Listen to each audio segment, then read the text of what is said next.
And here we go. No need to do a countdown because we are live. We're talking about Oppenheimer. Mm. We're not doing the Barbenheimer thing, right? I know a lot of people did. It's the craze. It's the thing that all the kids are talking about. But we're just going to take one movie at a time. We're talking about Oppenheimer this week and Barbie next week. So joining me tonight are two of my co-scientist trusted friends in the film critic community. We have Jeff York of The Establishing Shot and Don Shanahan of Every Movie Has a Lesson and Cinephile Hissy Fit and Film Obsessive and all the other things. And me, I'm Ian Simmons of Kicking the Seat.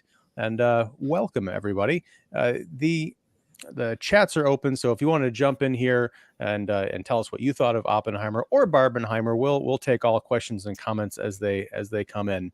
And so I think we're going to have a robust, healthy, far less than 3-hour conversation about Christopher Nolan's latest film tonight. And I think we're going to have a solid range of opinions. We've got Jeff, who I understand was pretty knocked out by it.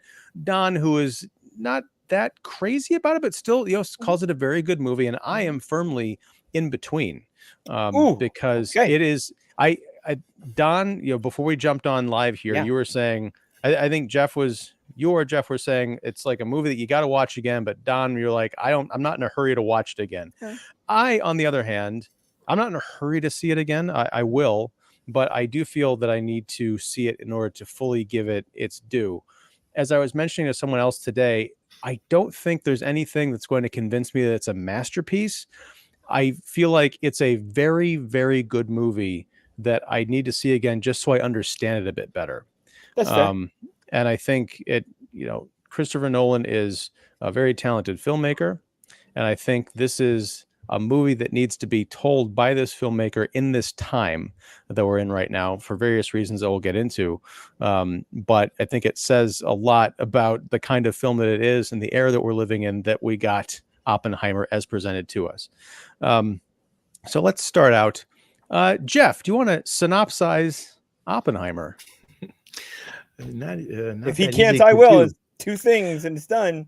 Well, no, I think that's unfair, Don.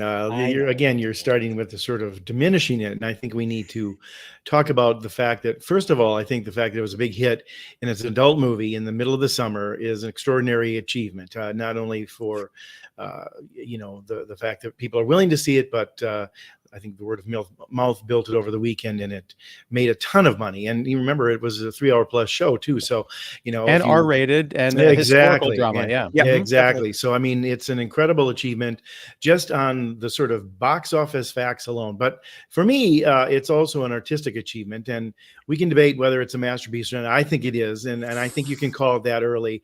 And I'll tell you why, because I think it does a number of things really well. But you asked me to sort of synopsize the story first, so let me see if I can do that in the simplest ways possible, just to get to the better stuff. Sorry, just before you start, I am going to throw up the spoiler banner just because depending on where you go, it is kind of hard to avoid what this movie is about without talking about kind of a key element and a key character. So yeah, go ahead. Well, and I think it's almost impossible to talk about without revealing all of the stuff that the movie tells you. And if you don't know the history of that, maybe it's all the more sort of shocking and incredible when you see it. But if you do know it, I think it's still fascinating because of the way it's told and things that you don't know. And I would also argue in the way it's structured. And I know that you didn't like that, Don, but I'm going to defend it for a minute because it reminded me a little bit of The Godfather Part 2. Now, I know that's a lofty comparison, but The Godfather Part 2 is the story about Michael's descent and his dad's ascent. And, arguably, Vito is doing it for all the right reasons, where Michael is doing it for really incredibly selfish and petty reasons. And I think this film does a little bit of a similar kind of ascent and descent story.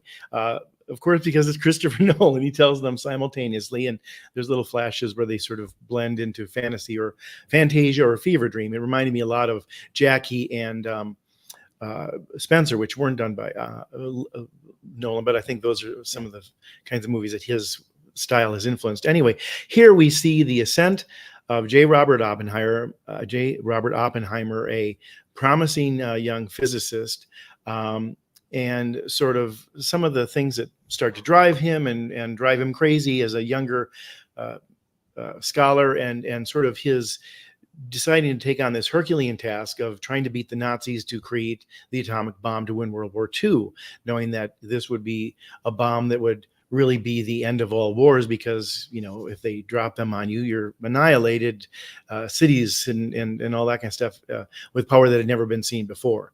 The Germans had a 18th month head start on it, so there is literally the ticking clock through that entire part of the story. And it's fascinating because Oppenheimer is a Jew, and he thinks he's doing the good work for the country as well as for, you know, his people who have been annihilated by Hitler and his regime.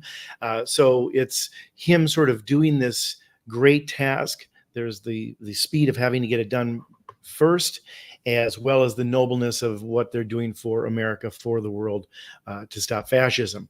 However, the interesting thing that Nolan tends to do in his films, and he does it here, is he tells another story, which just so happens, and you don't realize this really until sort of almost the last 20 minutes, unless you know the story, is the descent of Oppenheimer. And he's telling that through the lens of the Strauss character, was this sort of scholar and sort of Ivy League big wig for years, who was a champion of Oppenheimer. And what they show him is him going to trial to talk about different things in regards to Oppenheimer and the nuclear age that his colleague and physicist friend created. But you don't realize until the very end, and then again, this is a little bit of the spoiler, is that he's really causing the destruction of Oppenheimer. It's all in the means of destroying his reputation, doing whatever he can to sort of get back at him for sort of aggrievement, petty as well as professional here and there. And so we're sort of watching the ascent of Oppenheimer and then the descent of Oppenheimer, but we don't realize that because we think, oh, there's this interesting parallel story with Strauss, played by Robert Downey Jr., but it's really all about Oppenheimer, and it's all about him, Strauss, laying this groundwork to discredit him, to sort of blasphemize him in the scientific community, and ultimately, as is revealed in the last part of it, take away his security clearance, which is essentially to basically take him out of the entire world of physics that he has been the expert at, and take away from him all that he's sort of created, as America continues to have this ongoing discussion about what do we do with these weapons. And with the hydrogen bomb coming up, that's even bigger and stuff like that, Oppenheimer had very definitive opinions about that, and Strauss went out of his way and systematically just took him apart. And so it's this sort of trial that we then see where Oppenheimer is sort of having to defend his actions, but it's really about his decline. Although, and this is where I think it's kind of clever that they meet, that sort of kangaroo court that he's having to testify in when he's sort of being set up to fail and they're going to take away his clearance no matter what, is the opportunity for the filmmakers, in a very filmic sort of sense, to reference what he's talking about through flashbacks and, you know, long intervals where, you know, the good middle hours where they're actually really against that clock, trying to get it all done at Los Alamos to get the Trinity test done to see if the bomb will work. But again, it's all sort of connected to the people testifying against him or on his behalf. We flash back to them from his scholarly life. We flash back to them as his lovers and wives and things like that. So it kind of mixes in the Nolan way, but it's really, at the end of the day, sort of a story of a man's ascent, sort of for good reasons, and then sort of this descent for a lot of terrible reasons. But also, just to make it a little more complicated, and I'll shut up after this, I promise, it's also, I think, a little bit about the naivete or optimism, if you will, of Oppenheimer. It's kind of funny that that word is almost the same, without realizing that what he's doing was not really as noble as he may have thought it was. And then he comes to that conclusion much later, and then spends the last part during his decline trying to stop what he's kind of created. But of course, that genie's out of the bottle, and he's all the more powerless to stop it, not only because of the fact that the military's got it now and it's become an arms race and everything else, but they're taking him out of the argument about it. So it's a really interesting, intimate character study, biopic, if you will, yep, albeit one that has big, you know, sort of epic consequences and scenes and all that kind of stuff. And at the end of the day, I think, to your point, Ian, why it's a tricky one is it's really an American tragedy, both the ascent story and the descent, whether the one feels a little bit more positive or not. we beat the Germans and we beat the Japanese and we won World War II. Thank you very much. But everything else from that, not so good. Yeah, and I think, one of the things, and one of the reasons I said that I think this is the perfect movie for this time is it is, in a way, a biopic of Oppenheimer, but I don't feel like we ever get really a sense of who he is as a person. The looks into his family life, his relationship with these various women. It kind of suffers, I think, from this flashing forward and backwards structure. Because I love Emily Blunt as an actress, but she really doesn't have a part here except to drink and yell at her husband and accuse him of never standing up for himself. Which I guess if she hadn't kept reinforcing that, I'd be like, well, maybe this guy just never stands up for himself. It's the rest of the story doesn't really support that, because within the scientific community, he's very much in charge of these people and seemingly his own destiny. But as far as the consequences of this, I think this movie does a great job of showing what goes into making an atomic bomb. The first one, the idea that it was so experimental that there was a concern that, based on the theoretical, I guess, physics of it, once they pushed that button, and it's in the trailer, they could have ignited the entire atmosphere in a chain reaction that would never stop and seriously blow up planet. Yeah. Now, flash forward, 70 years or whatever it is, and we've got hundreds of these things in the hands of multiple nations, and we are currently in a pseudo Cold War proxy conflict with Russia once again. Oppenheimer was that's sort of one of the other threads of this film. He was a communist. Like most of the characters in this movie, it seems like, who are not in the U.S. government, have some kind of like fond allegiance to the Communist Party. So it's really strange to sit there and root for them. But it brings us to where we're at today, and people talking about war still in these abstract terms. Like, oh, we're going to go and fight Russia over in Ukraine. We're sending them all this money, and Putin's on the ropes and everything. Yeah, he might use nuclear weapons. He probably won't, whatever. What Oppenheimer does, I think, is underscore the idea that this stuff is real. It really happened. And if this were ever to happen again, that's it. Like, the horrors of war would devastate us. It doesn't matter if one bomb doesn't blow up all the atmosphere. 300 of these things, especially because the atomic bomb, there's a YouTube video I'll link down below in the description. I was watching it. They did a comparison of the 5 different types of nuclear bombs that we have. And I think the Fat Man was 15 kilotons. And now we have something like 100 or 50 or 100 megaton bombs. And there was one that was so, there's like 1,000 times that. But fortunately, and this was back in the 70s, I think Khrushchev was trying to get this off the ground, but he literally couldn't because it was too heavy. It would have essentially blown up everything with just one. So it's sort of a cold movie. I know Nolan gets that criticism a lot, and I think it's not always warranted, but I think it's definitely warranted here, because Oppenheimer is a hard character to understand. He's a harder character to get behind. And aside from the machinations of Robert Downey Jr., who's painted as a successful enough villain, I think by proxy you feel sympathy for his victim, which is Oppenheimer in the character assassination. But, at the end of the film, where it's played off as a joke that this whole time he actually was sleeping with another member of the faculty when he was also screwing his wife and his mistress and all this other stuff, like the guy was a total hound.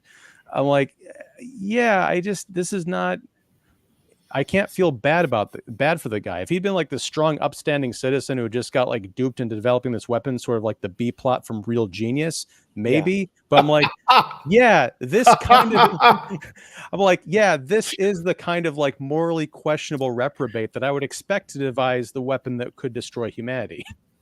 Well, can I just chime in, Don, before you? No, you're good. Go ahead. No, I just want to say, I think that's one of the, I would argue, marvelous things about this movie is that it's a biopic about a weak man, at the very least an enigmatic man. He's not a hero.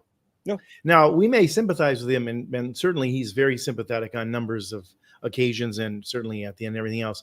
But the film doesn't let him off the hook either. The last scene in the movie is basically Albert Einstein saying, people will tell you they're sorry, and they're only sorry so they're okay, not because they sympathize with you. Yeah. And I think the film does not let up on, sort of letting Oppenheimer off the hook. And the fact that, to your point, he is this man who wants to do it to save humanity and his fellow Jews, and yet he's sleeping around and he crosses lines in college, and he's kind of loosey-goosey with morals and other things, and it's not a flattering portrait. And we want these kinds of movies to be about heroes. And what I think is fascinating about this one is he's not a hero. I think he is a victim as well of the sort of fallout, dare I say, here. But that's what I think is fascinating, is if you're looking for a hero here, I'm not sure there are many.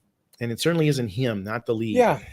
I'll say, to the idea of heroism and the coldness of Nolan, normally that's a well-worn knock on the filmmaker. And I think this is one of those films where, if you appease that or even try to inject that in there, it just won't work. This is a movie that is supposed to be cold. Like you said, you've got an odd bird of a guy that is not a hero, that is enigmatic. Jeff pegged him correctly. And you have this ascent and descent, correct to what Jeff said, where if you had like the funny guy in the lab just to break up the monotony of the scenes, it just wouldn't work. You're not going to have Awkwafina going, oh, these chemicals are just kind of a little funny, aren't they? Like, you're just not going to have. The closest you get is David Krumholtz, and even he's not. Yeah. Well, Krumholtz, well, here's the thing. Like, when they talk about the coldness in movies, if anything, you just kind of need a little something in the movies to kind of counterbalance. Where I was describing this to somebody earlier, where the idea of like, in his Batman movies, the Bruce Wayne we see in the Batman movies with Christian Bale is a very morose guy. And admittedly so, that's kind of Batman to the core. I get that. More often than not, he's going up against pretty plain, morose villains, other than Heath Ledger's Joker, who's off the chain, which is great. But like, Neeson isn't that, up and down zany or madcap. Neither is really Hardy. Hardy's doing the mask thing. You can barely understand him. He's doing that monotone thing. Where when you have morose villain versus morose hero, that's only going to go so far in the appeal department, where you need at least, I don't want to say levity, but you just need heart from other places to kind of soften what's there. And that's why Michael Caine's in those movies. That's why Morgan Freeman's in those movies, where you don't need it to per se balance. You don't need as much levity as you have moroseness. You just need a little something around there. Heart needs to be present somewhere. And that's where a little bit Benny Safdie helps a little bit. That's a little bit where David Krumholtz helps a ton. Having, despite Emily Blunt being in the thankless wife and mother role, it counts as like, hey, we just try to care about you. We just try to care about it. So if there's a movie where the Nolan knock of coldness is one of those sombrero, I'll allow it moments from the GIF, this is one of them. So I'll grant that. And Jeff, you said it right with ascent and descent. And I think that's kind of where I think my difficulty is. You've got the thickness of two different stories there that can almost be two different movies, where the ascent of him, and this is kind of where I've been talking to people about, like, is it too long? Would you make it shorter? What would pep it up a little bit? And I hate to say this, but the number one thing I would shave from this is everything from 1959 and Robert Downey Jr. I really would. Despite Robert Downey Jr. having arguably the second best performance in the movie, all of his cabinet appointment stuff that comes long after the 1954 security clearance hearing stuff is meant to kind of be the extra chapter coded that does make sense the way Nolan weaves it. But in terms of like a movie that has a little bit of sizzle, has a little bit of punch, in terms of staying on the man, that is our subject of the movie, you get enough pushback, reflection, grilling, regret, fears, and all. You get enough emotional comebacks out of 1954 when Jason Clarke and Tony Goldwyn are grilling him all that time. And obviously all the people who from his past life come back. Matt Damon comes back, takes his stand. Benny Safdie comes back. If you need that callback, that Godfather 2 balance of how did he get here? How did he get here? You've got that just with 1954, where by the time maybe you just jump him into Berkeley and you save syringes of fucking apples, If you, but I know what it characterizes and does. Knock it off. But well, no, I want to talk about that because I'm not sure what that characterizes and does. But yeah, I think it's a loosey goosey thing where if you jump him right into Berkeley, where he meets Josh Hartnett, and the idea is like, hey, some of this is out here. You're the guy bringing it to America, and we're jumping a little. The hopscotch is a little faster to get to at Los Alamos and the Trinity Project. If you jump in there and then shave off everything from Robert Downey Jr., which I regret because it's a fine, excellent performance, great comeuppance. It's the way Nolan weaves his last 5 minutes of every movie is brilliant. But if you shave the little bit at the beginning and you shave all that extra layer and just stay on the man getting grilled at that 1954 thing, the security clearance closed door thing, you've got 12 Angry Men plus a movie about building the bomb, and that can cook a little bit. Beyond that, by the time you stretch past that, it's hard to get hot and bothered over a cabinet appointment. All right. I mean, it's just. I think he might have used it as the one, and maybe he overplayed it a little bit. To your point, I think he used that as his last sort of aha card because the Rami Malek character coming forward as a scientist who was usually at odds with Oppenheimer. In fact.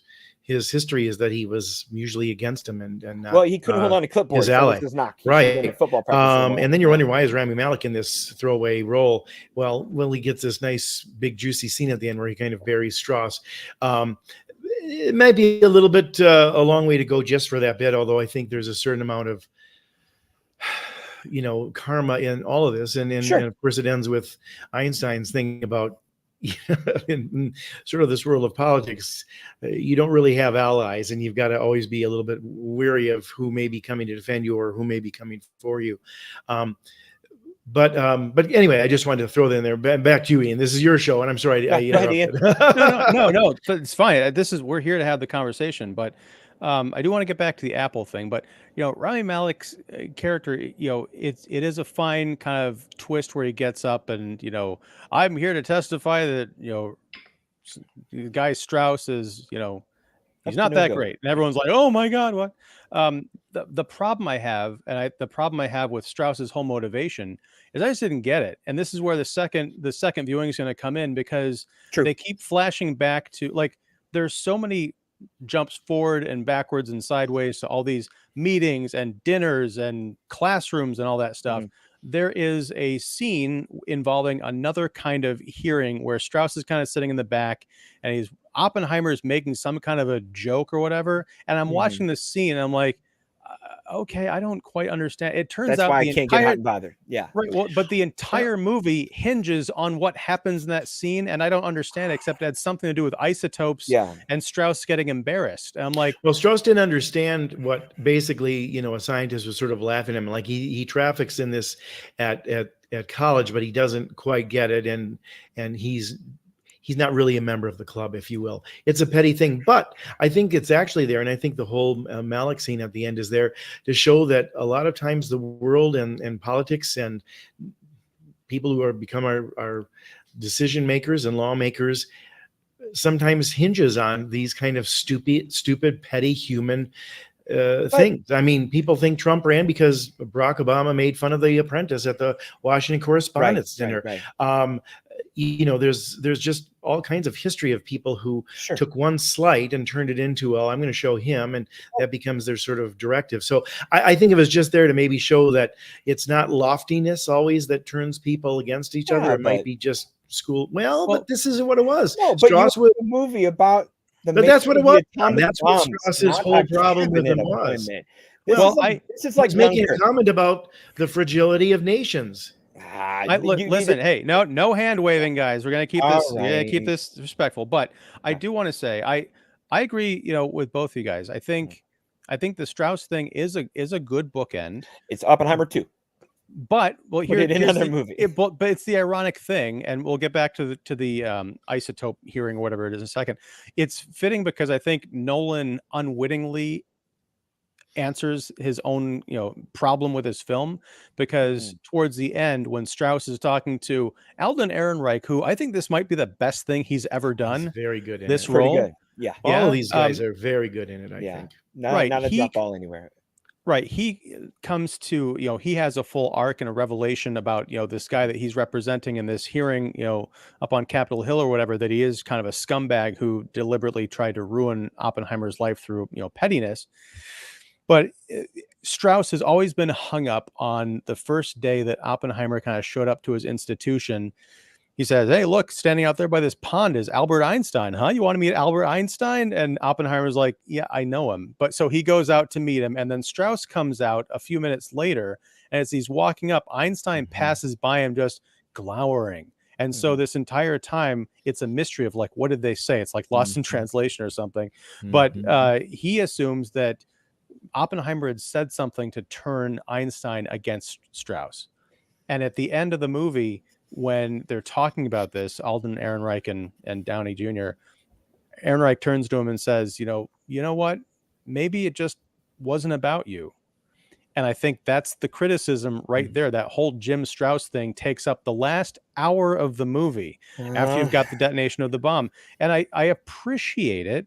And especially now in hindsight that I know that that's where the film is going, I just feel like almost like it's a bait and switch, because you spend 2 hours talking about Robert Oppenheimer, and then you spend the last hour talking about a guy who had a vendetta against Oppenheimer and sort of the downfall of Oppenheimer, but almost as like he's almost the afterthought in his own film. I've seen some interviews with Oppenheimer, from later on, like towards the end of his life, and he seemed kind of broken. He seemed very human, and it was hard for me to reconcile the guy I saw on TV interviews with being this like, yeah, I'll sleep with anything that moves, and I'll try and poison my professor with an apple. That's all true, though. I know. But here's the thing. I need more than that. Yeah. Like when I'm at the beginning of the film, when he's a college student and he tries to poison a professor with an apple, and he goes to a lecture by Niels Bohr, and then he's like, oh, maybe I should go get that apple back. No, I'm watching The Simpsons right there. Well, but here's the thing. I disagree, guys. I got to tell you, it's about impulse. It's about intellect. I'm an impulsive person. I've never considered poisoning someone. Well, you're better than him. Okay, you're better than him. I like to think that I'm better. I like to think that you're better than him as well. No, I think that's what. I think we all are. But I think what it's saying is this man was already sort of sowing the seeds of being a merchant of death. He almost did it right there, and he was killing relationships. I mean, he's all but responsible for his lover's suicide by completely turning his back on her. I think that's very clear that they're saying that he is not this good, admirable man. He is actually kind of. As sort of dangerous and destructive as he is when he ultimately becomes the father of the atomic bomb. I also want to just give one other context about, I know the whole Strauss thing is seeming as just petty. It's not just that as well, and they spend the whole first hour setting this up, Don, that you get mad about, and it's the reason it's there in the second hour. It's about communism. Because communism were our allies in the 20s and 30s, and then suddenly they were good enough to go to World War II with. We knew full well what Stalin was, but we needed them on our side. And then immediately after that, we hated them, and boy, they were the worst things ever, and we couldn't ever have anything to do with them again. And Strauss used the anti-communist sentiment that was, ripping through the country and ruining the world and ruining the nation, and Joe McCarthy and stuff, to bury him too, because of a lot of what Oppenheimer was sympathetic for with his brother and his wife, members of the Communist Party at the time. And there's no underestimating what that does too. It's not just about Strauss's pettiness. It's about going with this fever of red baiting and hunting that, was consuming the nation. And that was an easy thing for him to hang on. I mean, he probably thought he was being noble doing it, because maybe he was going to give the secrets away, just like the one guy who was in his entourage and did give secrets away to the Russians during the thing. So that was, I think, a lot of it too. But that's another thing that's enough. That's enough for a miniseries. Like, if you can't shove all that in one movie and then do the Dunkirk thing of giving the climax peak moment to the wrong side or character. Like, this is an Oppenheimer movie, and our big cool yay moment is Robert Downey Jr. Just like Dunkirk, our big. I don't think there's any yay moment, Don, and I think it's wrong. There's no yay moment. I think you're wrong to ask for a yay moment. There's no yay moment in this film. There is a yay moment. There isn't. When Robert Downey Jr. got his ass handed to him by Oppenheimer. Yeah. Yes, I would say it's short-lived, and he quickly tells you it doesn't mean much, because the fact. But this is Nolan doing it twice. He did it in Dunkirk too, where that story It's about the countrymen coming over to save their boys on the beach, not Tom Hardy doing a hero moment with an airplane. That's some I agree with bullshit that. stuff. Where like, and no one's doing it again. If this is about Oppenheimer and the towering history that's going to lead to the nuclear proliferation that you're talking about, those are those bombs. That's the Trinity test. That's the moment. Not, we got you, Robert Downey Jr. You can't be in the cabinet. That's Sorry, not the full thing, and he's already no, destroyed before then. But I think what it shows is that, and that's a true story, that it came back to haunt him too. And I don't think it takes up the entire thing. Most of Robert Downey Jr.'s arc and part of this film is to destroy Oppenheimer. He gets his little moment in the center where he thinks this is all going to get in Eisenhower's cabinet, and he doesn't. And it's a surprise because it comes from one of Oppenheimer's enemies who destroys him. That's just the irony of the real fact of, again, politics makes strange bedfellows. But right after that, you see that Oppenheimer, is kind of shunned, and we find out the truth of the statement from Einstein. I'm not arguing fact and fiction. All that washes, no problem. Whether it works as a movie is where I'm at, and it's that for me. That's where it falls. Well, and I think I do want to get back to a couple of things that you said, Jeff. One, I agree that the communism and the sort of the Red Scare stuff is it's a big factor in this. Where it relates to Jim Strauss, I don't think the movie gives me enough context or supporting evidence to say that was a motivation in him trying to take down Oppenheimer. I think it was a tool. It wasn't the why. I think it was the how.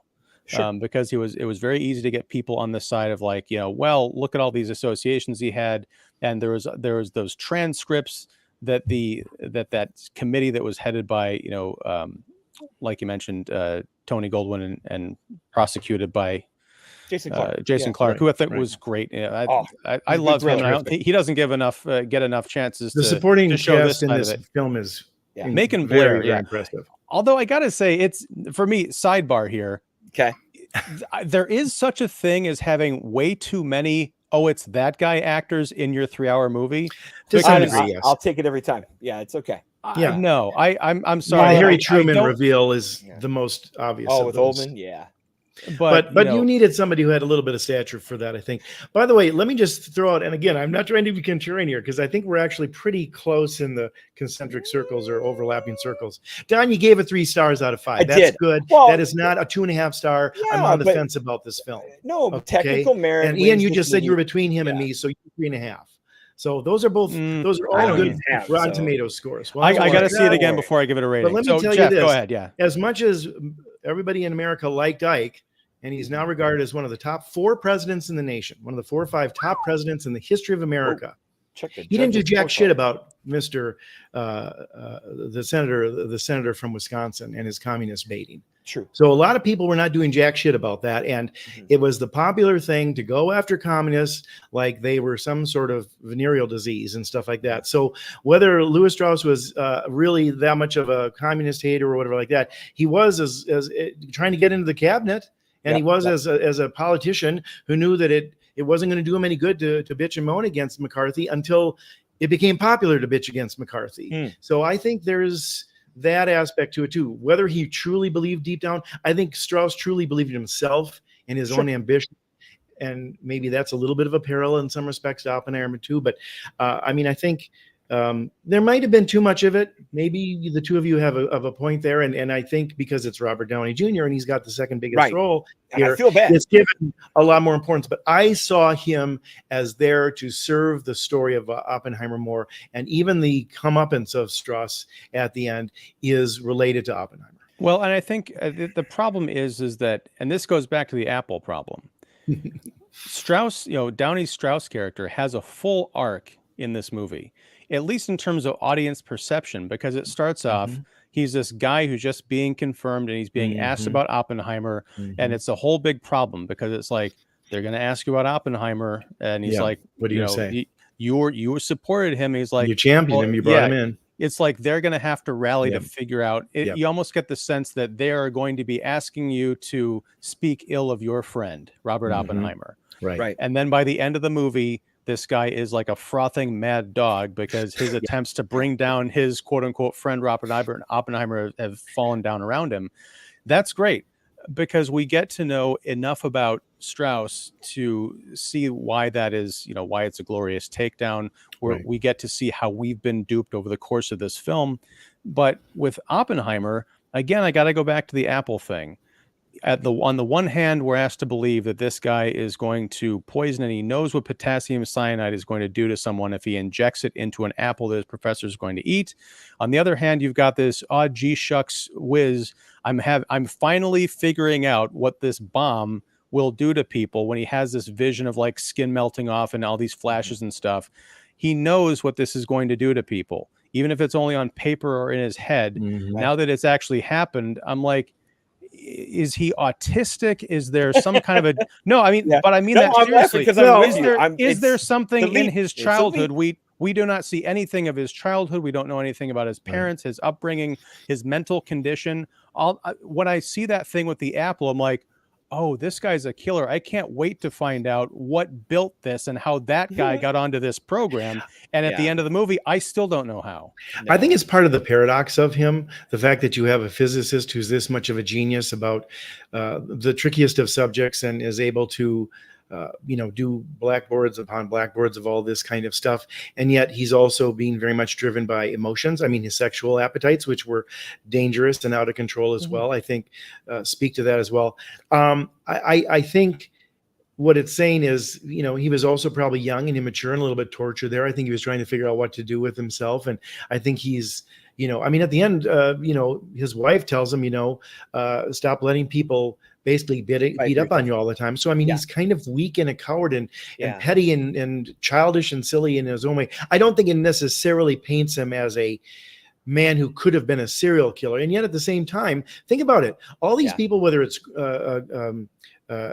Groves or the president of the United States. I mean, Harry Truman defended that dropping of the bombs until his dying day. It's still being defended by historians left and right because it saved another year and a half of the war, which the Japanese were not going to give up. So, and yet, make no mistake about it, what he was creating was a bomb to annihilate an entire city. And that's, when you're caught up in the rush of trying to beat the Russians and a man who is a fascist like Hitler and everything he was doing with the concentration camps and everything else. Again, it's like Stalin was our Hitler, but he was our Hitler. Yeah. We had him on our side. Again, all of this sounds great for a history class. I'm looking for a movie. Well, this is a movie, Don. This is telling you here. I don't need the apple to tell me that. You're making the world's deadliest weapon you've ever done. I think it's a little bit of backstory on his paradox. You don't need but it's not. Had that happened at Los Alamos, had that happened in 1954, coming out in the security clearance meeting, like it already does. Had that come out with his affairs, which it already does. I don't need a childish trick of an apple. Save me 15 minutes. Let's get moving. I will agree that because including the apple it's a deliberate choice. The movie, the problem is the movie is the exact same if you take that out than if you leave it in. I gain or lose nothing from it. I disagree. Right, except you know what I lose? I lose Kenneth Branagh a cameo. Well, Niels Bohr shows up later, but I mean, he could have just gone here the first time. Come on. Here's the thing. Here's the thing.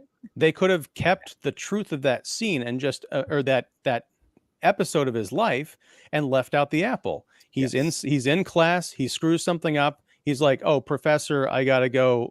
It's time to go to the Niels Bohr lecture." Yeah. And they say, well, you have to stay behind and clean up. Cut to him rushing into the Niels Bohr lecture, and then later he meets Niels Bohr. Right. Don't even have to have the apple thing in there because it doesn't. It says something about his character, or at least it starts to. It's the movie's job to finish that. And I'm sorry, Jeff, but that last hour, that does not belong to Strauss because we hear about. And then in the last few years, I didn't say it did belong to Strauss. I think Strauss is there to tell the Oppenheimer story. Right, but what I'm saying is that last hour is wasted on Strauss because this movie turns from an Oppenheimer film into a Strauss film about Oppenheimer. Yeah. They talk about how after the bomb was launched or dropped, how he became this kind of a crusader and was talking out against the hydrogen bomb and all this stuff. I want to see all of that. Me too. Rather than as a footnote. Now, the footnote is maybe he's going to one of these conventions or he's supposed to be, and all of a sudden his security clearance has been revoked, or there are stories coming out about him, and we're seeing him at home with his family. The only thing we really see with his family, aside from posing for awkwardly for a Time Life, cover shoot after, he's the national hero, is yeah, my wife's an alcoholic. I'm too busy working. So, hey, best friend from the lab, would you and your wife just adopt our kids for a while? No, that's really messed up. I need to know more about that, because otherwise leave it out of the movie. I disagree with you, and I'll tell you why. You're looking at it from the lens of a typical biopic, and this is not a typical biopic.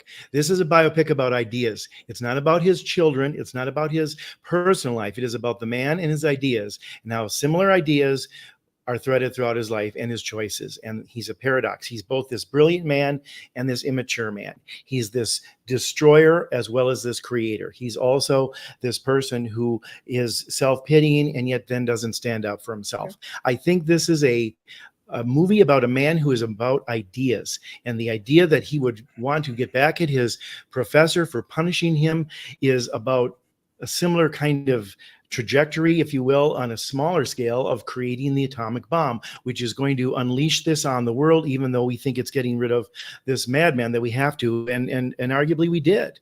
But I think, and I don't disagree with some of what you are saying, Ian or Don, but I don't think this is a biopic in the typical sense. That's fair. The kids don't matter. The wife doesn't matter. The ideas matter. Right. Then the purpose of this film is the out of the film. No, because she's there for the communist connection and the problem that presented in his life.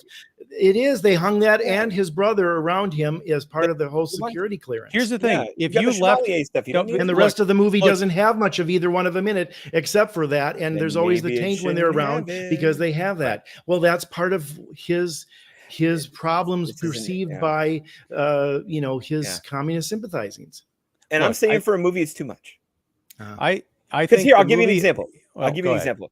Unbroken, the Lou Zamperini story, where if you're doing ideas instead of biopic, easily 1/3 of the greatness of that man is what happened to him after the war, when he turns into I know it's the evangelical thing and all that, but like his transformation from POW soldier to church-minded guy is a really unique thing for the former Olympian and the former POW. Jolie's movie just does the Olympian thing just to make him look cute and amazing and all that. And then we spend 2 hours beating the shit out of him as a POW, and then send all of that healing, renewal, interesting character notes that Ian's looking for. That's the footnote of that movie, which sucks. Whereas like to have, and then look at Oppenheimer. You have a guy who busted his ass to develop, a very urgent national need and make a very deadly weapon, and to have him change his tune, the way history has defined him to change his tune, and to talk back and to be against it and to push back and say, hey, this is the time to do this, this, and this, and change what made him a hero. That's fascinating. It's not a footnote. And this movie treats it like a footnote. Just it does not, Don. That's completely wrong. The whole crux of him when he's given this speech before the audience in Los Alamos, and they're all cheering him. He's already feeling the regrets of it. And the hydrogen bomb, as we just talked about at the beginning of the movie, is a much bigger bomb. And of course, one of the key lines of the movie is when he's trying to explain to the army as they're cutting Fat Man, Little Boy to take away, and the army lieutenant, who's not even anybody important, turns to him and goes, "We'll take it from here." Yeah. Like now it's in the Army's hands, and he was naive to realize that it was going to be out of his control. They were only going to escalate. This was created as the bomb to end all wars, and he believed that, and that was talked about during the making of it. It's one of the ways they got the scientists there. Sure. I don't know how you missed that. That's a key part I didn't miss it. And the whole end of it is him realizing that he was duped. That it's not going to be the bomb to end all wars. It's only going to create the arms race, and we're going to probably destroy ourselves more and more. No, he talks about that. That's in the trailer. He talks. That's in the trailer. He talks about exactly the scene with Benny Safdie talking about what comes next. It's it's the bigger bomb. So somebody builds a bigger one, exactly, and repercussions of all that come out in the 1954 stuff with Goldwyn and Clark, nicely. But I think that's a stronger emphasis that can be made for a movie than jump into Robert Downey Jr. in 1959. That's all I'm saying. Well, I think it's giving us a little bit of context of, the do better at 54. Strange Bedfellows and the previous guy who was not a fan of Oppenheimer's defended him, and sort of where he was coming from, the whole communist thing. But I think we should talk about some of the great things we loved about the movie, because you both liked it. Oh no, I know. No. Well, I do. Well, hold on. It plays hold like on a horror movie. I'm on the edge of my seat the God. entire time. I thought that was pretty exciting. Look, Oh my God, Don! here's the thing. And you'll get excited over the next Iron Man reiteration. Come on, how can you not be excited about something like this, which is actual history and probably the worst and I can't get hot and bothered over a security clearance and a cabinet appointment. I'm sorry. It's not just about that, Don. But it boils down to that. No, it doesn't. You can that take is my pulse ridiculous to say that, Don. It is mean, all about the repercussions of being able to have the power to destroy mankind. Bomb. He does a little bit. We know what happens with the bomb. Should they have shown it? Maybe. Sure. But I think we know what happens when the bomb is destroyed. Show me something horrible. I think it's pretty scary. Even without. No way. I do like the can we get the detonation of the test, the Trinity test, which is pretty spectacular. I like that, and someone else said that's amazing. Yeah. Right. Well, I think, and someone else had pointed out a couple of things, like the whole black and white to color sequence. I wondered what that was about, and I heard someone else discussing. I guess Nolan had said that essentially everything that's in black and white was taken from public record and transcript. Everything that was in color was not. So when you get it's an interesting distinction because you can look at, if you'll notice all the flashback stuff with the development of Los Alamos, that's all in color, right? Because the people, even if you get accounts from people who are there, it's still human accounts of like he said, she said, whatever. But all the stuff with the 1954 kind of closed room prosecution, that's all in color because there were no records of it. It's off the record. It's based purely on, they were not keeping records for a reason. And Macon Blair, who I think did a great job as Oppenheimer's defense, was like, look, you tapped a conversation involving my client and you're reading it into the record and you're telling me that we can't listen to it or see a transcript of it. What's going on here? And like, well, this isn't an official proceeding. It's not a trial, yada, yada, yada. And we've seen some recent examples of that in contemporary history, that kind of like game. Oh, it's not really a trial. It's whatever. But I think the key here is the word biopic, a biographical picture. Now, Jeff, I kind of agree with, the problem is I agree with you when you say this is a movie about ideas and not necessarily people, but they're trying to have Nolan is trying to have his cake and eat it too, because he's giving us just enough information that this was a person. If you had just set everything in the late 40s when they're developing this weapon, and maybe even you could just leave out everything after they dropped the bomb and just have title cards saying, Oppenheimer spoke out against his own work and he was eventually disgraced and lost his security clearance. You could have a very strong 2-hour movie about a race against time and a bunch of these outcast scientists trying to create this weapon. But they throw in this melange of all of this other stuff. Sajiwa, who has left a bunch of comments on the side here. We'll chase him down. Yeah. Yeah, but he brings up Florence Pugh, who's in the film. I think this is my least favorite of any performance she's given. Same with Emily Blunt, because she's essentially the dour communist hot chick who shows up naked and reads from the Bhagavad Gita for no reason while she's writing Oppenheimer. I'm like, that's definitely a choice. But, she eventually kills herself because she's, miserable. And I've seen this character in other movies. I don't need this movie sucking up 20-25 minutes of intermittent time to tell a story I've seen before and not add anything to what I don't know about Robert Oppenheimer. It does add to the Oppenheimer story because he kept seeing her when he was down in Los Alamos. He traveled back to see her. So his sexual connection with her still got in the way of him doing the Lord's work, if you will. It didn't keep him from building the bomb. I mean, like, no, what else am I getting from this? It's about a man. It's about a man who is a paradox, who's, you think concentrating on this, it's a race of time, and yet he's taking time out to chase down his peccadillos and be very selfish. I think he's a selfish man. And I think most biopics tend to be like, oh, this is why he was the way he was, or this is what his childhood was like. This is about his ideas. And I think this is a man who had a lot of great ideas and a lot of terrible ideas. And sometimes they converged into the same. The thing is, I don't know what he thought about those ideas. his second best ideas are all the stuff we see off screen after the bomb, and like all the stuff Ian and I are hoping for. Like, but what don't you understand, Ian? dissenting Because we opinion. know why he was a pacifist, so he didn't want to create weapons of war, but he decided to But do so because pacifists he knew that it inject was going to what? pacifists inject apples with poison. Yeah. Yes, that's the paradox of the man. No, Don. they.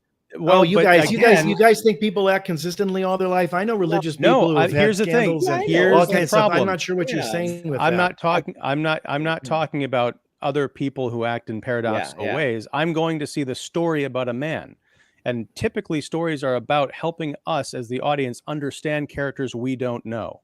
So if you're going to present him as, you said this kind of earlier, like, don't people act sporadically and on whims? Yes. But how many people in acting sporadically or on a whim or in a vindictive manner try and poison someone with something they know will kill them?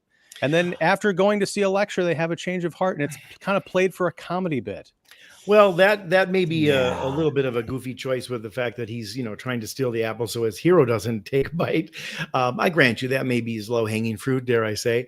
But I think that I think that's all just to paint this man as a fallible human being, a man who is capable of brilliant things, who's also capable of extreme selfishness, extreme pettiness, childlike behavior. I mean, how about after the Florence Pugh character? But the thing is, that is, Jeff, to a certain degree, you've just described everybody who's ever lived, right?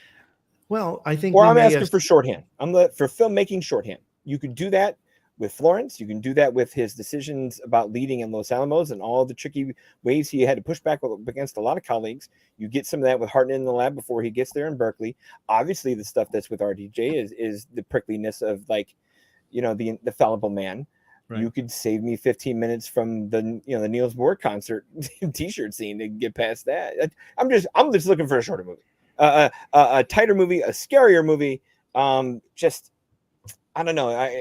At 3 hours you get exhausted with some of this, especially if your last hour pushes the comeuppance moment to somebody else, or just the culmination moment. I don't want to call it comeuppance moment, but I don't know. I mean, for me, the fact that Jean Tadlock was a psychologist and yet she was rather psychotic herself. Her inclusion's great. I'm cool with that. And how about the scene where after she kills herself and he comes back and he's like off in the woods crying and just like completely breaks down and stuff like that. And his wife is one who basically has to tell him, act like a man, slap him around a little bit.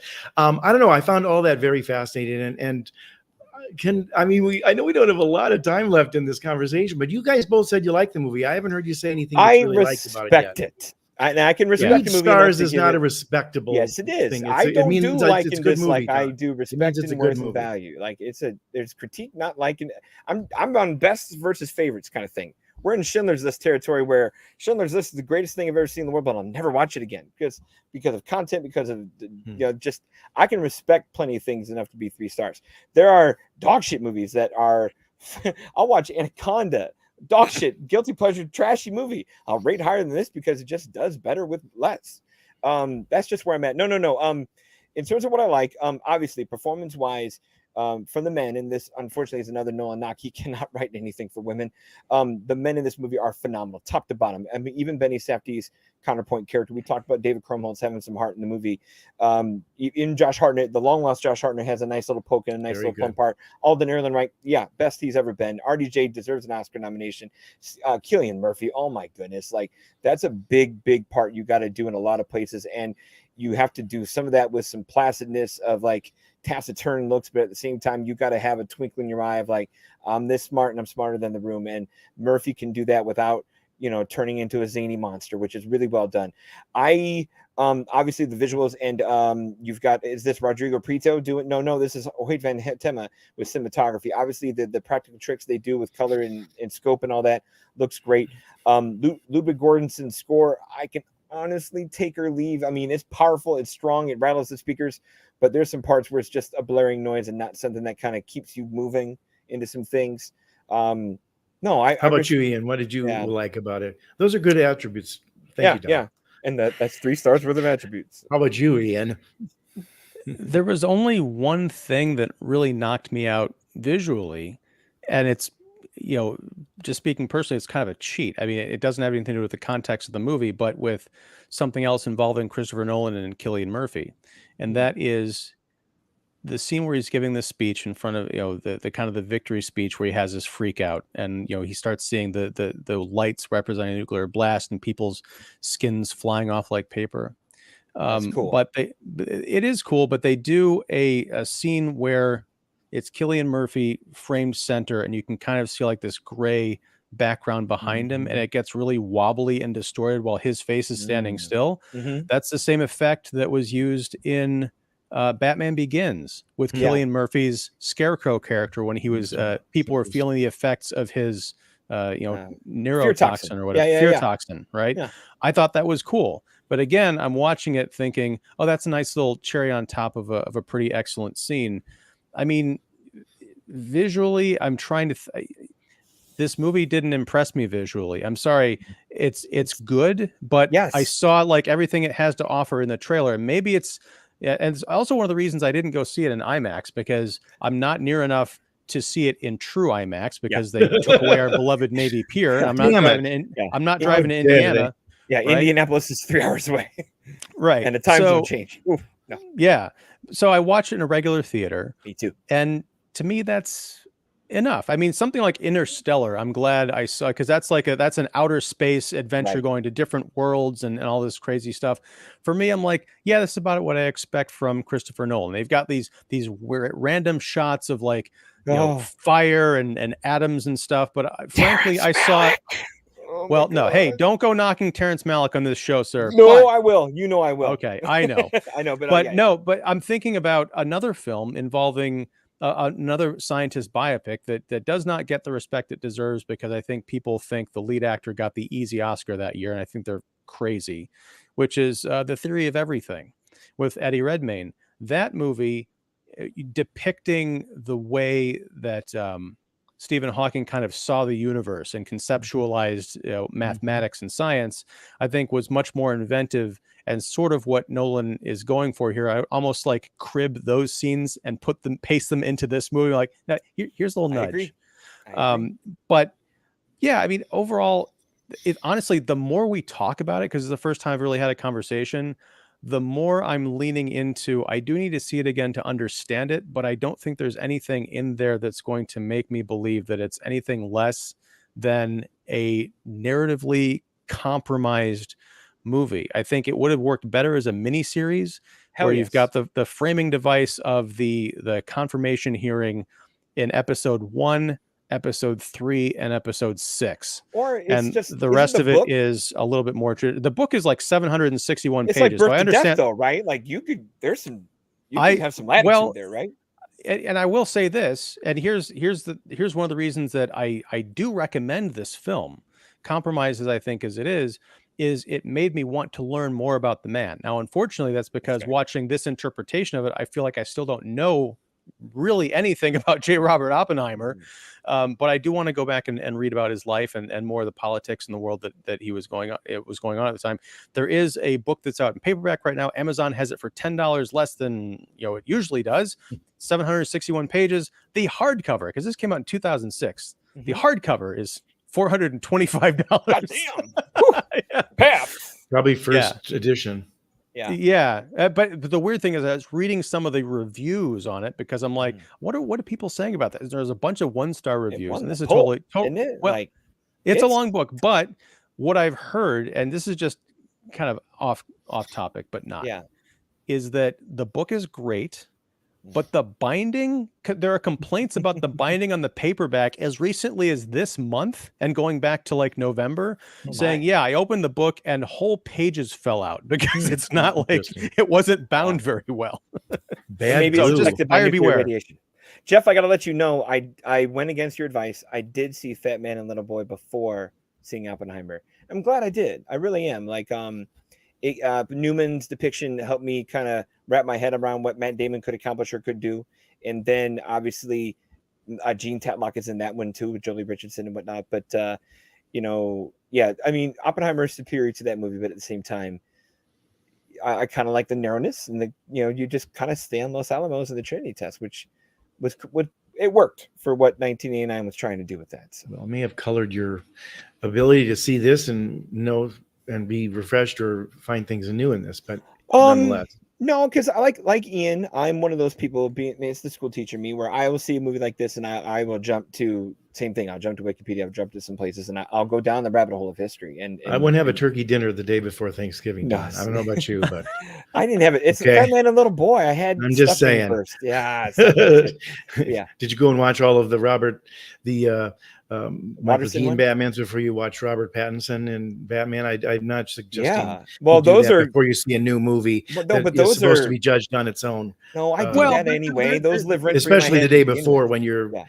treading into the exact same material. I think that tells you Well, everything no, I right got there to while you were see bored because you just watched the movie. no, I got to see well, no, those things. You watched the story. Well, yeah, but like that's no different than reading a really long synopsis for 2 hours, or if I read the book. So, but no, I there's wouldn't no. recommend reading a book before you see the movie the next day either. Well, no, but here's the thing: Roland Joff and Mm. and Christopher Nolan are not even on the same playing field in terms of what they're going to make with a movie. Well, I agree with that. Yeah, so like that's like me watching An Affair to Remember than watching Sleepless in Seattle. I'm going to see two different things. Well, since I'm the only person here who loved this movie and thinks it's a Yes. great one, I'm going to just wrap up my part of this for you, Ian, and we can debate it at breakfast another time.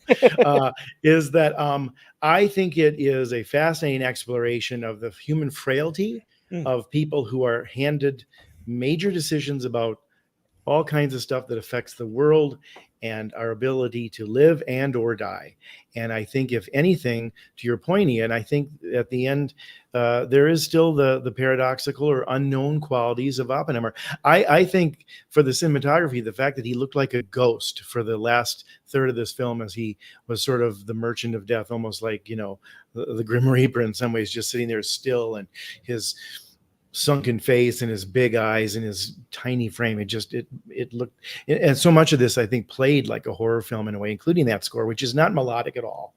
No, but it totally is exactly what you said, Don. But I think that's what makes it great, is I think it's there to sting and to give you this sense of dread. And I love Tom Conti's last little bit at the end, and I found all that the other characters fascinating, even though they weren't playing fully developed characters. And but I know who Josh Hartnett's character was. I know who David Krumholtz's character was. I know who a number of the other people in it were, and I thought that was fascinating. Even Harry Truman, in the 3 minutes he has on screen, is not quite the president that we all think he was, as far as wonderful and all that. He still is a pretty good president, but maybe not at that moment.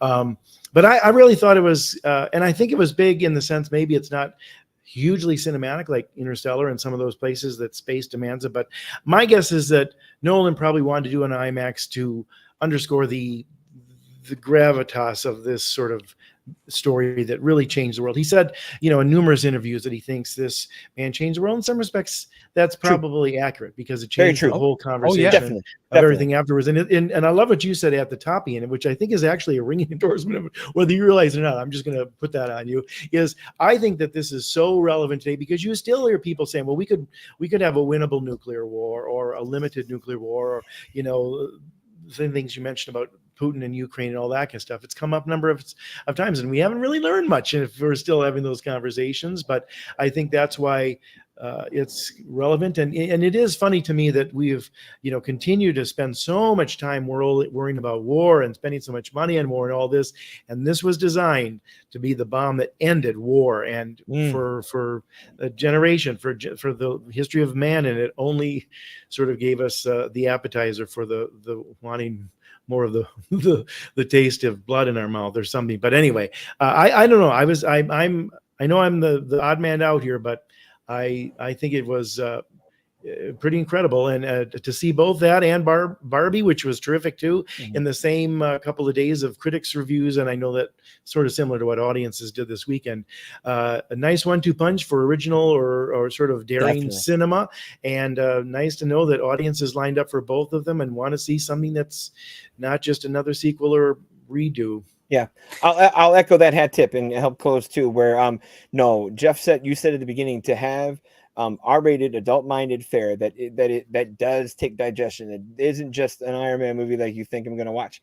No, this is ballsy prestige cinema that we don't get too often unless it's November or December, and even then we're always disappointed by something that kind of thinks it can do something grand and heavy in scope, and then sometimes can't deliver. I do hope this movie can earn some of those Oscar nominations that Nolan's probably had coming to him. I wouldn't give him the writing one, but just that's the other crazy thing is we don't know what the Oscars are going to do with all these, with the strikes and what movies are pulling out. Like if this is a they've already pulled out a couple. Well, yeah, but like The Color Purple, I think, is pulled out, and if this is a strike shortened baseball season, so to speak, and the balloting ends now, well then yeah, Oppenheimer's going to rake. But I would love to see this movie if it could go against Dune 2, go against Killers of the Flower Moon, like have a really hearty Oscar thing where a movie like this with this technical prowess and acting compliments is one of those 10 Oscar nominee kind of movies, you know. But in a different year, we've seen The Irishman, we've seen American Hustle, we've seen True Grit, we've seen 10 Oscar nominee movies that don't win a damn thing because they're all just very good, but not the best of the year. So a lot of year to go. It deserves to be in the conversation. It deserves to move the needle the way it does. Happy to see it make money. More of this, please, of course. But and for my money too, just quickly, Ian, before you wrap up, if I'm not trying to run your show here, the other great film that I love this year more than anything else, and I mean, I would put a number of movies in, could probably make a top 5 list out of some of the films this year, but is exactly the opposite of Oppenheimer, and it's the smallest little film, and that's Past Lives. I think that's an extraordinary achievement, and it's the most it'll be there humanity-driven sort of small little story, but it's beautifully told, and it felt big, even though it's really just about 3 people. Anyway. Yeah, see, I can like the big stuff and the small stuff. And yes, I like Iron Man 2, Don. Me too. But we've spent a lot of times talking about the minutia of which music cues are used in the Guardians of the Galaxy. And you're sitting here getting mad about having to watch 3 hours of a history lesson as a teacher. There you go, ladies and gentlemen. I'll take a 2-hour one. I'll take a 2-hour one. Tight movie. I'm not here for a history lesson. I'm here for a movie. I separate. Here's, my kind of closing thoughts, and I do want to kind of close out with kind of going through some of Sijua's comments because there's some good ones here. But first, it is a testament to I saw this on $6 Tuesday, regular AMC theater. 8, I assume they are teenagers, but then again, I'm an older man, so everybody who's like under the age of 20 looks like they're 12. It's true, but a group of teenagers came in right towards the end of the trailers. They sat down, they were like talking. They just flat out brought in plastic bags full of chips and soda from Five Below. I'm still like, if I'm going to go in, I'm going to sneak a little plastic bag of candy in my pocket or something and try and pocket this, water. But they're just like, hey, whatever, free for all. I got to shush them before the movie started because I'm like, I'm not watching Oppenheimer. Man. Yeah, I got to use my dad voice and they respected me. I got a sorry, sir, which is great. But it was nice because they stayed throughout the entire film. They didn't talk. They were absorbed in this historical epic. And I don't really care if it's just the Christopher Nolan effect, because that guy is going to have like diehards who will see anything that he makes, because as he's proved, he's not just the Batman guy. No one thought Dunkirk was going to be the monster success that it was. And same thing we're seeing with Oppenheimer. We'll see if this thing has legs, but it was encouraging to see people who are interested in this kind of filmmaking. And I know we said it's an R-rated, movie and everything, but that doesn't mean anything nowadays. But to see people of all kind of generations getting into this is, it's really encouraging. But, as far as being a best picture contender, that doesn't, I'm not surprised if it is.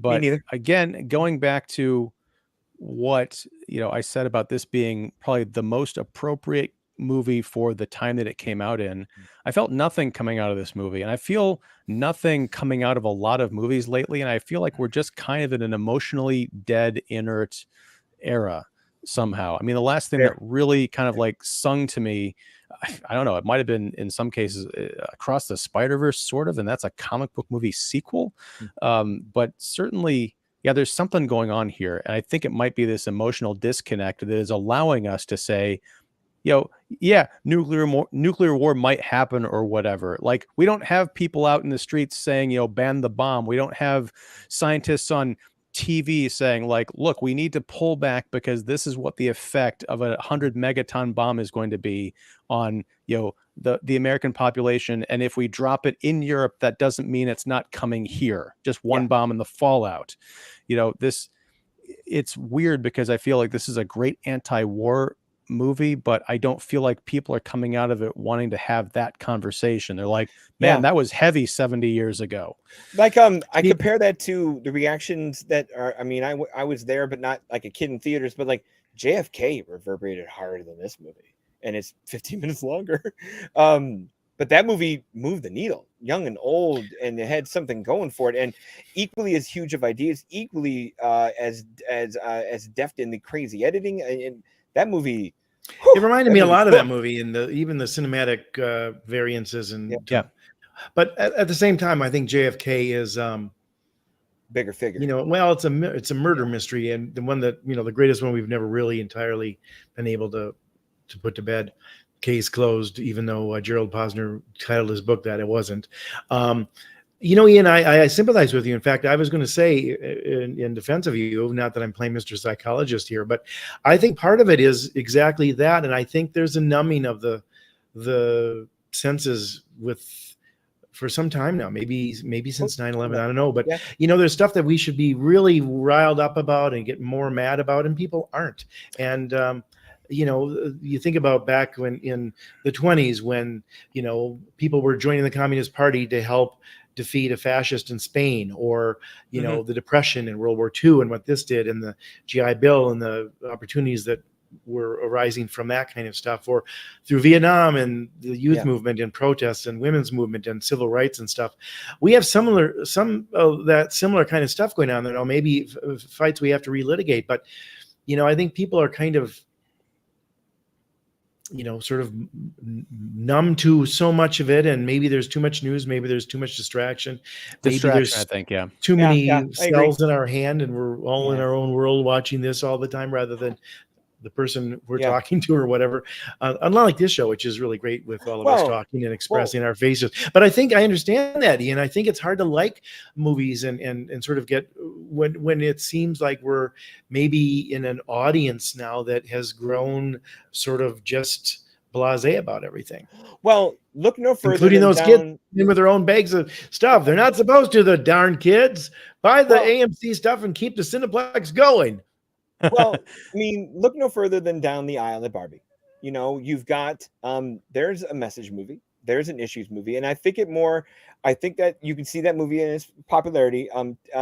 Where you see a movie that that's kind of where maybe that disillusioned audience that Ian's talking about is at right now, where the immediate social issues are just percolating a little stronger currently in this landscape than the headier, bigger picture things that Oppenheimer's going for, that is echoing through time, where now what's happening now, like now is like, how do I feel when I go around my peers and my relationships versus, well, what's the country up to? I think the malaise is real. And the battlefield is smaller and more personal for 90% of the people in the world, where they just want to get through the day and not worry about what's happening down the road in Washington, unfortunately. I'm with you. I'd rather see big things. And the cool part is you got a movie like Barbie that can still ask big questions still make us all think, still make us rattle the masses. A very adult movie. Yeah. But definitely a tonally different movie in terms of goals and conversations than what could or should come out of a movie like Oppenheimer. And it's a tough ask to get both. Yet we have a weekend where both are reverberating, and that's a good thing. Well, real quick, and that's a good note to end on. So we'll just kind of, some of these are from the top of the show. So Shijua writes in saying, was Florence Pugh regular in this movie, or was she great / unusually good? I would say she was too small a sample. I was going to say, I can't even judge her as being regular. Yeah, did they talk about ancient nuclear war in India? Nice. Have not seen the movie yet. Too serious editing the Renee movie now. Yep. But we'll see it soon. No, he knew he was making weapon of mass murder. It was wartime. He was cool with it. I don't know if he was cool with it, but I definitely would have liked to have seen more of that conflict. Richard Brody's review brought up some of the same points as Ian and Don. He was not amazed by the movie. Smiley face. Although it's weird because this smiley emoticon makes it look almost like Salvador Dali. I dig it. Anyway, we'll be watching the movie mostly to hang with Florence Pugh. Hey, if you're watching this movie and hanging with Florence Pugh, I want to come over. The final movie was probably made in editing. It might have been a regular biopic on script. Was Indiana Jones hiding in the fridge during the bomb test? I was. Anyway, you've really gone to town with the comments tonight. Yeah. Very funny. If the movie showed German, Russian, Japanese scientists racing to build the bomb, that may have added more regular drama. You know, well, you know, it's tickle that with introducing Heisenberg. Like, you see the guys on the other side so briefly before we murder people with apples, but yeah. And I could not stop thinking about Breaking Bad every time they said Heisenberg. I'm terrible. Terrence Malick would have done an amazing job adapting the Oppenheimer book. There you go, Don. It's official. Still be watching it. It'd be 17 hours and insert shots forever. Oh God. No. Well, you know, hey, there are plenty of insert shots with that Florence Pugh sequence, but I think here's where we're going to leave it, gang. Oh, goodness gracious, that was. You know, we went the whole, like, other than the low-hanging fruit line, which was, I thought, very, very Oscar Wilde of me. But anyway. Well, thank you, everybody out there who's watched and commented, and who will be watching this in the future. What did you think of Oppenheimer? Definitely, leave us some comments down below, and we'll continue the discussion possibly in a future show. But you guys. Jeff and Don, I really appreciate the spirited debate. We are all friends after this. We will have virtual hugs, very spirited, and I think some great points all around. But I think we're going to leave it here. And next week, we will be able to talk about a movie that we've danced around here towards the end of the show, which I still have not seen. I'm the last, probably one of the last people on the planet not to have seen Barbie. We're going to talk about it next Wednesday at 8 p.m. Central. Join us back here for that. And maybe we'll even tie in a little bit of Barbenheimer, because we'll have the second weekend numbers. We'll have some more commentary, I'm sure, about what it all means. Is it, is the success big enough to make up for the Flash in terms of Warner Brothers coffers? Who knows? Man, good point. By the way, I think both Barbie and Oppenheimer are 94% critic rating on Rotten Tomatoes. You know, it's at 96%. Dead Reckoning. No. Dead Reckoning. I know. Wow. 2 points better. It's dropping though. Took a big 65% haircut this weekend. Too many movies opening. Yeah. Well, the premium theater bump got taken by Oppenheimer. They both scheduled each other in the weird spot. So yeah, it's a bummer. But anyway, some. We'll talk very about popular liked movies. Yeah. We'll talk about that box office stuff next week because that was one of the things I kind of wanted to bring up. Jeff, you kind of opened talking about how this is a huge box office weekend, the fourth highest grossing box office weekend in history, apparently. Yeah, that's right. But with these two movies, I kind of wonder if they didn't have this pairing and this kind of like weird Barbenheimer marketing push. Like not everybody did the double feature, but enough people kind of took the challenge to see it, at some point during that weekend. If these had been on different weekends or maybe spaced apart, I have no doubt Barbie would have done insane numbers anyway, because the marketing push is crazy. But what about how big a legs or how big a push would Oppenheimer have had? I don't know. I think Universal needs to send some fruit baskets to Warner Brothers because I think the pairing and the comparison it definitely helped. Saved a R-rated 3-hour movie's ass this weekend. And arguably the Barbie good. I was going to say, as marketers and people who know a lot of that kind of stuff, the Barbie marketing was ridiculous. I mean, the way they did that was, and even the viral stuff that may not have been as viral as it seemed to be, was brilliant. Right. But I think, oh my gosh, I totally lost my train of thought. Oh, you're talking about box office, and we'll see what happens next week. Yeah, I mean, we'll separate the men from the boys on week 2. Who has? I'm sorry, and I didn't mean to interrupt your. No, it's fine. I need more. Well, thank you. But no, no, it's okay. I need more coffee, but it's also late, so I should stop that. Anyway, guys, thank you so much. I'm going to let you go. We'll be back next week talking about, I almost said Barbenheimer again. See, it's that viral marketing. Barbie next week, 8 p.m. Central. Thanks, everybody. Keep, like, subscribe, follow all my talented guests, those on the panel and those who could not join us tonight for various reasons. We are Earth's Mightiest Critics. We love you, and we wish you a good night, an explosive evening, although we've used that joke already. I'm sorry.